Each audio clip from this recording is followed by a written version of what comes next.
मला ना एक कल्पना सुचली. आपण आत्ता मोनिकाकडे जाऊन तिला विश करूया. हो चालेल की, म्हणजे तिची भेटही होईल. आई तुमचं काय म्हणणं आहे? मी पण तयार आहे.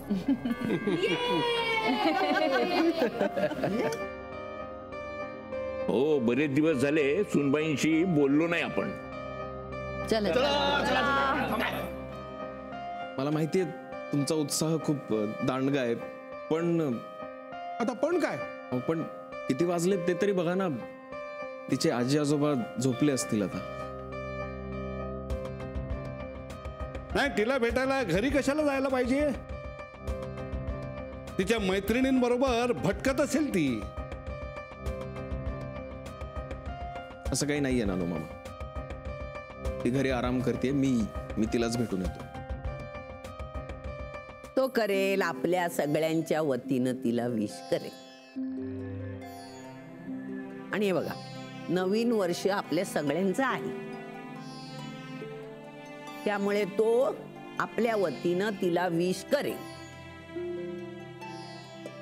मोनिका आणि बाळ आपल्या बरोबरच असणार आहे.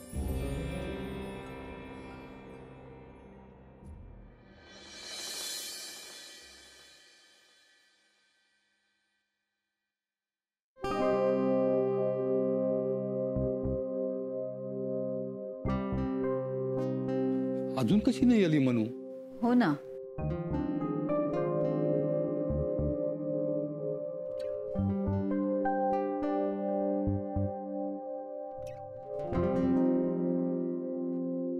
मनू कशी आहे गमुना?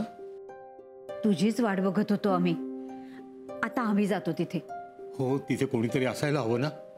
नको, विक्रांतने सांगितलं आज कुणीही येऊ नका. आणि खरंच काळजी करण्यासारखं काही नाहीये. बरं ठीक आहे. मलाही त्यांनी सांगितलं जाऊन झोप तू.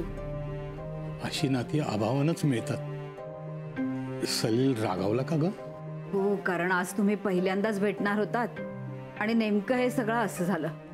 नाही, खरं तर असेच प्रसंग महत्वाचे असतात. अशाच वेळी माणूस कळतो. काय म्हणाला? नाही चिडणार.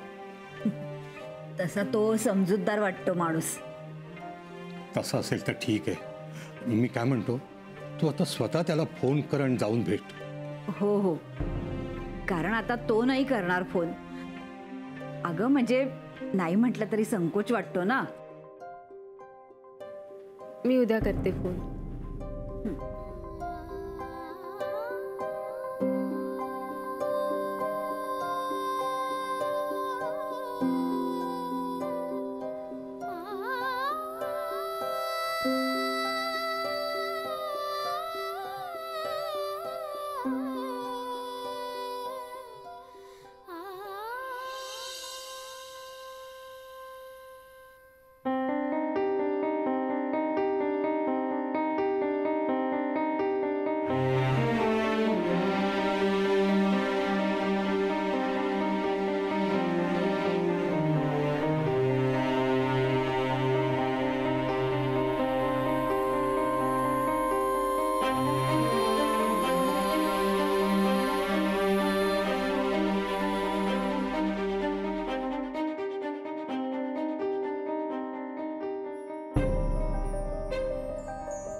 बोल, काय झालं? काही नाही, ते सहज फोन केला होता का? नाही, तू हॉस्पिटलमध्ये फोन कर आणि मोनिकाची जरा चौकशी कर. इथून ते करणं जरा रिस्की आहे. ओके. तू काय करतेस? विचार.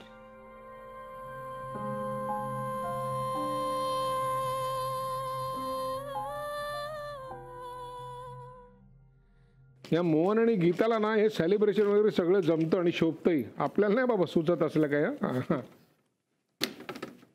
पण विक्रांत मात्र गप्प होता. होता की नाही? आलं म्हणजे लक्षात. मी बोलणार आहे त्याच्याशी. मी काय म्हणते, तुम्ही त्याला विचारा ना की मोनिका कधी येणार आहे. नाही येणार. काय? बाहेर सगळे होते म्हणून मी बोललो नाही. आज मोनिका चेकअप साठी आली होती आणि तिला ऍडमिट केलंय. काय? अगं बाई, मग आता? पण तू इतके सहज सांगतोस, काय वाटत नाही तुला? अहो, आपण तिला भेटायला जाऊया. पण काय झालं काय? आई काहीही झालेलं नाही. ओके. अगो बाई, मी तरी काय वेडी. बघा याला काय विचारते. अहो, दिवस भरत आलेत ना तिचे. काय? अहो, हा काय सांगणार, मी सांगते ना. जास्तीत जास्त 2 दिवस. म्हणजे नवीन वर्ष उत्तम बातमी घेऊन येणार. वा हो की नाही? वा वा. पण आपल्याला तयारी करायला हवी. कसली? अहो, आपण कसली तयारी करायची? हल्ली सगळं. मी डिंकाचे लाडू करायला घेते.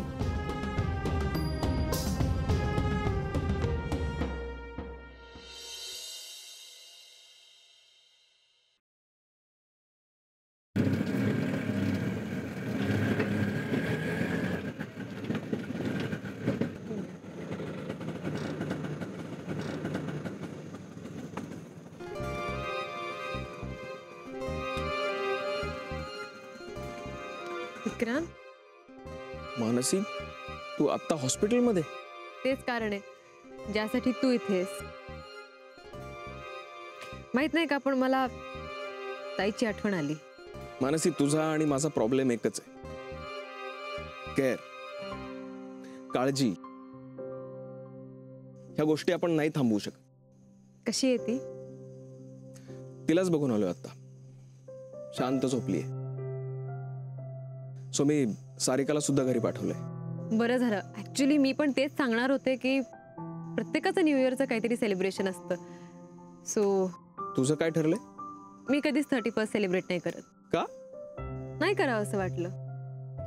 मला वाटतं हे सगळं त्या एका रात्रीच्या आठवणींचा खेळ आहे.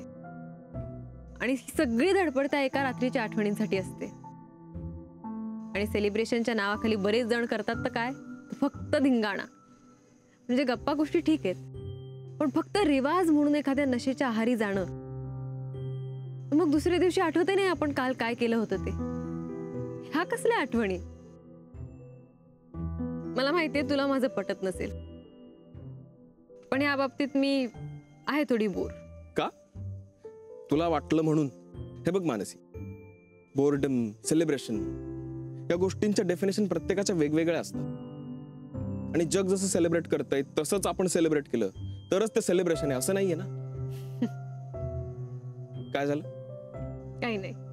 मग तू हसतेस का? काही नाही, मी बोर नाहीये याचं सर्टिफिकेट मला मिळालं म्हणून. मी सुद्धा तसा नाहीये बरं का. तसा म्हणजे?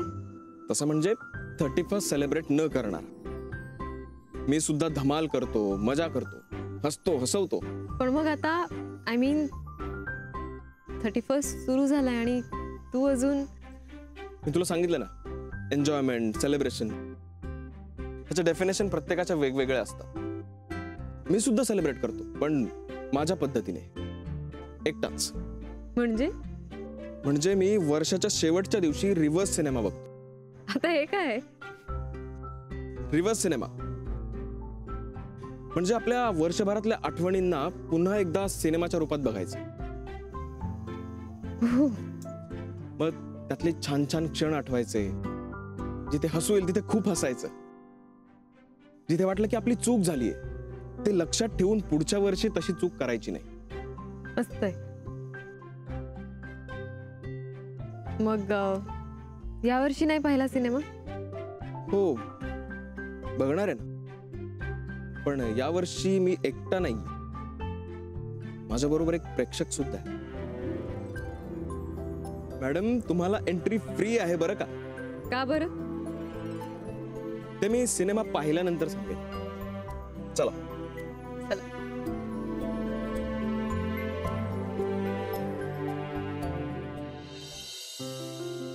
काही क्षण मी कधीच विसरू शकणार नाही.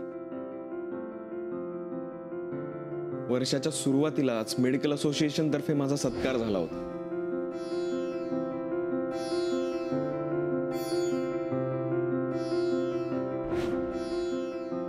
या वर्षी घरात अनेक सोहळे झाले. मार्च मध्ये माझं लग्न ठरलं, जुलैमध्ये ते झालं. 18 जुलै.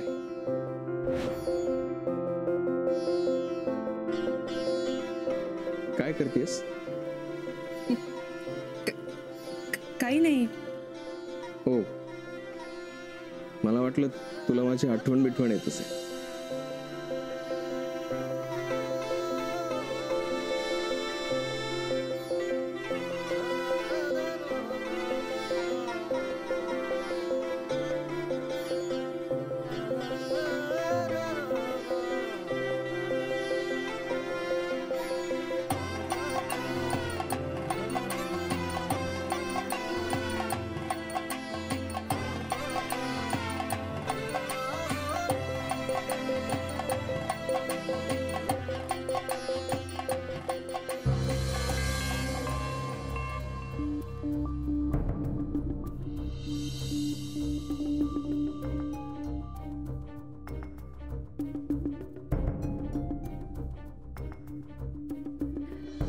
तुला माहितीये, मी तुला लग्नाच्या दिवशी हॉलमध्ये पाहिल्या मला काय वाटलं होतं? सांग ना. वाटलं की काय खडूस माणूस आहे हा. ह्याच्या नाकावरची माशी उडवून दाखवली तर काय द्याल अशी पैज लावणार होते मी. काय? आणि तू माझ्याशी बोलायला आली होतीस ना, तो क्षण पण माझ्या चांगला लक्षात आहे. विक्रांत, एक विचार. येस. Any problem? आपल्यातलं पहिलं भांडण मी कधीच विसरणार नाही.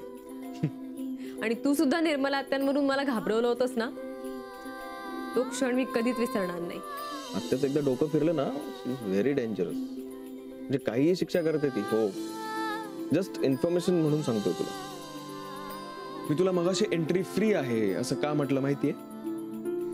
कारण या वर्षीच्या आठवणींच्या सिनेमात तुझा रोल खूप महत्वाचा होता. Best friends. या वर्षात राग येणाऱ्या, टेन्शन देणाऱ्या खूप गोष्टी घडल्या. पण आपल्या मैत्रीनंतर गेल्या काही महिन्यातल्या ज्या आठवणी आहेत त्या इतक्या चांगल्या आहेत की त्यांच्यामुळे त्या वाईट आठवणी आठवल्या सुद्धा नाहीत. आणि याचं क्रेडिट जातं फक्त तुला.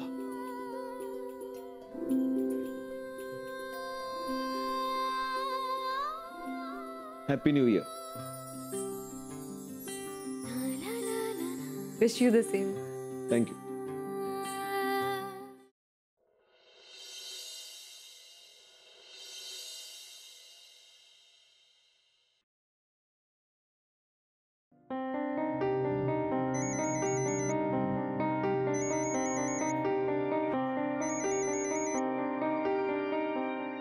हॅलो. हाय मानसी. हाय. मला आधी सांग, तुझी ताई कशी आहे? I know can I help you हे सुद्धा विचारायला मला वेळ नाही मिळत, म्हणून मी आत्ता विचारतोय. सगळं ठीक आहे ना? हो. मला माहिती आहे आपल्यातल्या रिलेशनला अजून मैत्री असं सुद्धा नाव नाही मिळालं, पण एखाद्याची मदत करायची असेल तर नात्याला नाव असायलाच हवं असंही काही नाही, बरोबर ना? म्हणून विचारतोय. हे बघ, काही मदत लागली तर मला सांग प्लीज. नाही ताई, ठीक आहे आता. मग ठीक आहे. कोण? आज भेटूया का? तू फक्त वेळ आणि ठिकाण सांग, मी पोचतो. मी दोन्ही गोष्टी SMS करते. ठीक आहे, मी वाट पाहतो. Bye. Bye.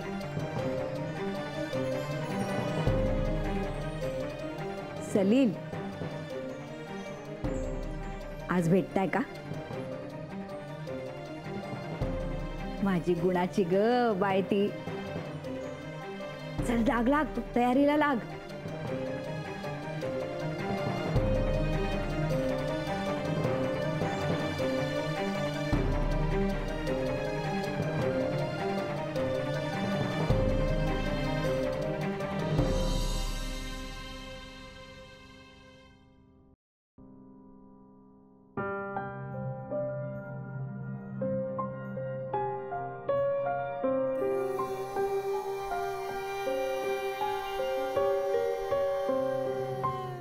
High, good morning and happy new year.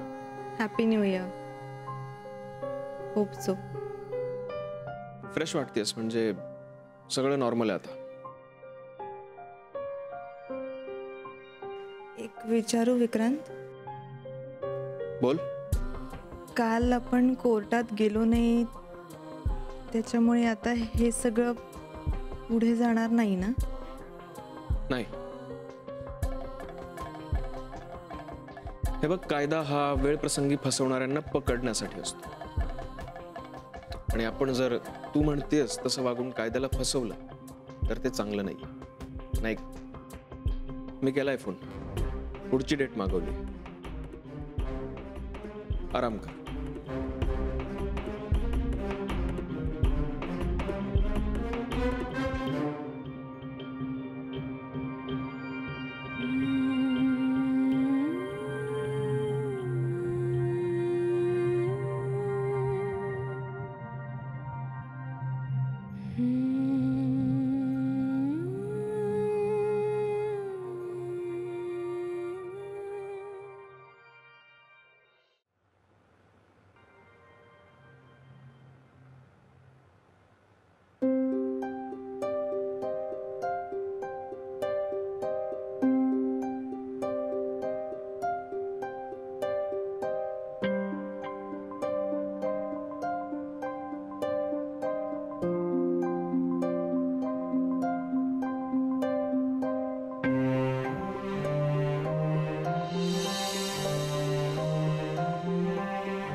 Switched off.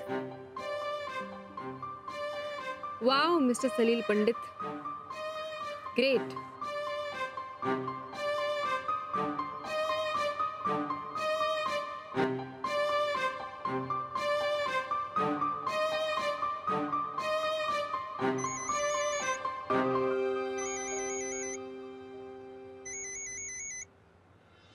बोल विक्रांत.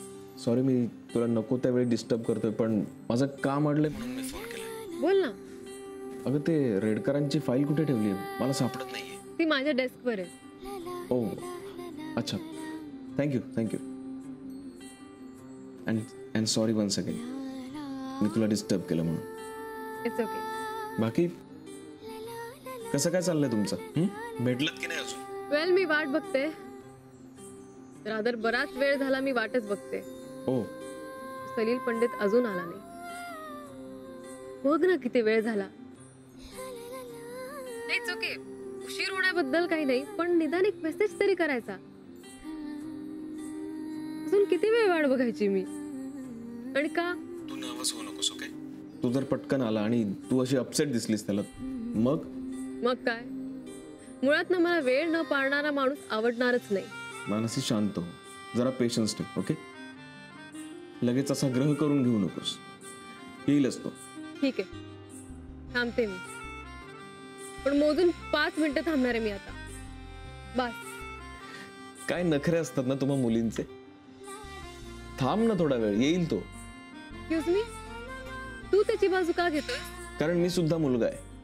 ओ, ती बाजू घेतली तर घेतली, मला नाही फरक पडत. हे बघ, मी त्याची बाजू घेत नाहीये, पण मला असं वाटतं की तू अजून थोडंसं थांबावं, येईलच तो. आता जरी तो आला ना, तरी मी त्याला ऑलरेडी नापसंत केलंय.